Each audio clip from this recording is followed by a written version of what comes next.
Bueno, un suscriptor nos ha pedido que analizáramos o comparáramos al DICI y al DICA, eh, dos bonos de similares características, pero que tuvieron un comportamiento totalmente diferente durante toda la crisis generada a partir de las elecciones del 12 de agosto pasado. Al 12 de agosto pasado teníamos esta curva de rendimientos con igual la curva de bonos cortos la curva estaba medianamente invertida, con los bonos de corto plazo teniendo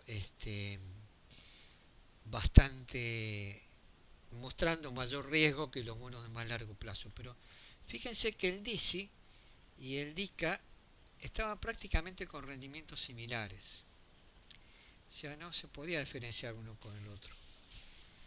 Y lo que nosotros miramos mucho, que es el spread que hay entre el precio del DICA y el DICI, estaba favoreciendo al DICI en un 8,42%. ¿Esto qué significa?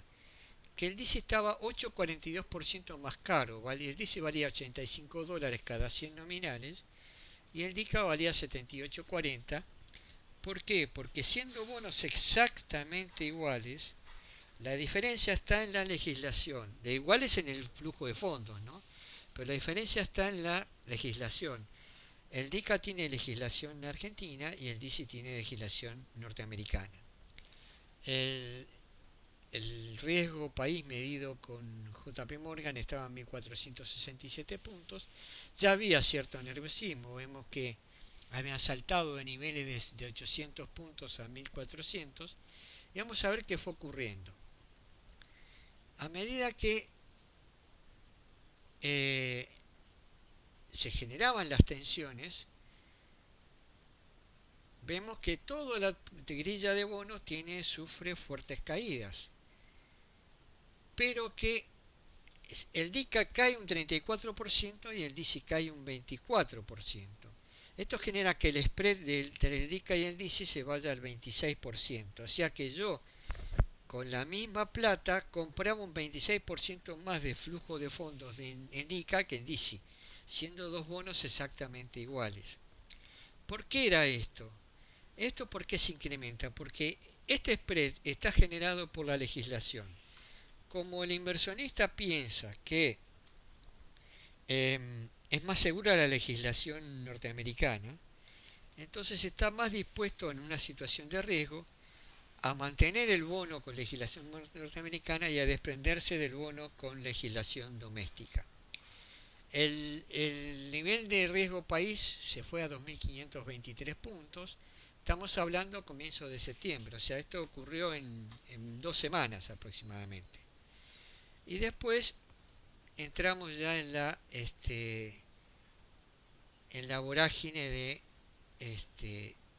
de lo político, ¿no? Ya había prácticamente un partido que iba a ganar.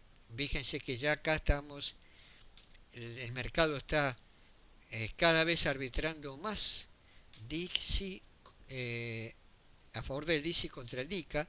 El DICA cayó desde el 12 de agosto al 18 de octubre un 22% casi, y el DICI apenas cayó un 2,36%, con lo cual yo con la misma plata compraba un 35% más de DICA que de DICI.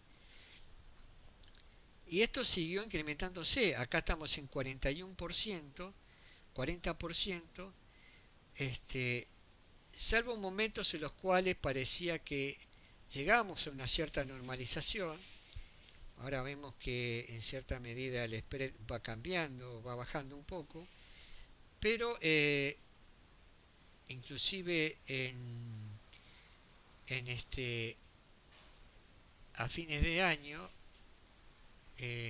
intentó mejorar el spread a comienzos de año también, y volvimos a casi a 8% de spread,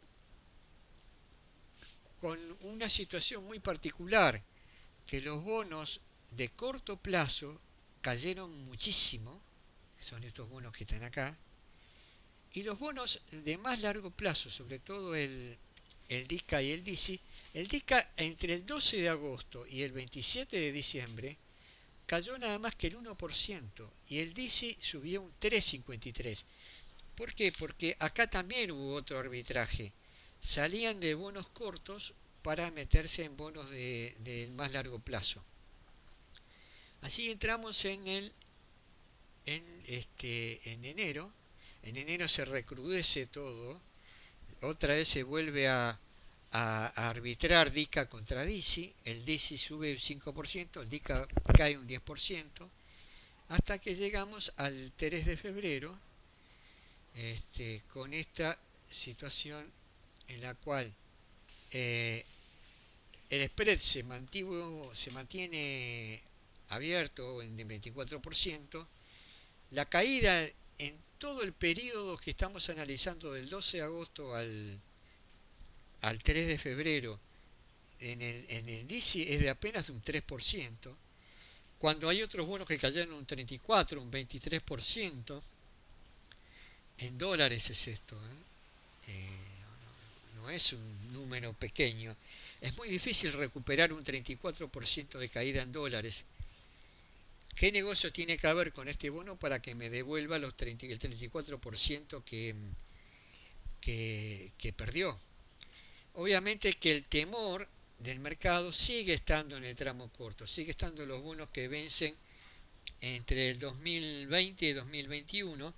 El AI-24, si bien vence en el 2024, pero tiene un cupón muy alto en el 2020, de 16,66% del principal de $100, con lo cual también lo transforma en un bono peligroso, porque el Estado va a tener que, o el gobierno va a tener que hacer frente a una erogación muy grande. En cambio, el DICA cayó un 15% y el DICI solamente el 3%.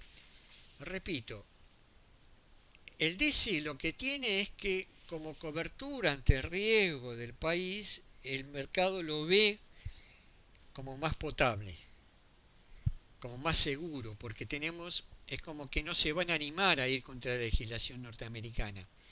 No sabemos qué es lo que van a hacer, porque obviamente este es un país con situaciones no previsibles muchas veces. Invertir en activos argentinos siempre es un riesgo importante. De la misma manera que podemos tener retornos muy buenos, podemos tener quebrantos muy altos. Por ejemplo, los tenedores de estos bonos difícilmente recuperen en la vida del bono este quebranto. Lo mismo que estos de legislación. Fíjese que los de legislación local normalmente tienen mayores caídas que los de legislación extranjera, que son los que tienen fondo rojo. Pero obviamente que las definiciones que vamos a tener que tener con respecto al, este, al manejo de la situación de la deuda, va a haber que tener mucho tacto para no pelearse con los acreedores y por otro lado obtener situaciones beneficiosas para el país. Vamos a ver cómo se comportan estos gobernantes. Pero claramente acá se ve que el DICI se ha comportado como un refugio ante el riesgo de default, que también podríamos tomarlo con pinzas, pero bueno, así el mercado lo ha interpretado, comparado con otros bonos que han tenido una muy fuerte caída, que asumieron totalmente el riesgo de Argentina, y aún inclusive con respecto a su hermano, el DICA, que es exactamente igual que él, es un gemelo, pero la diferencia está en que la legislación que maneja el DICA es legislación argentina y la legislación que maneja el DICI es legislación norteamericana.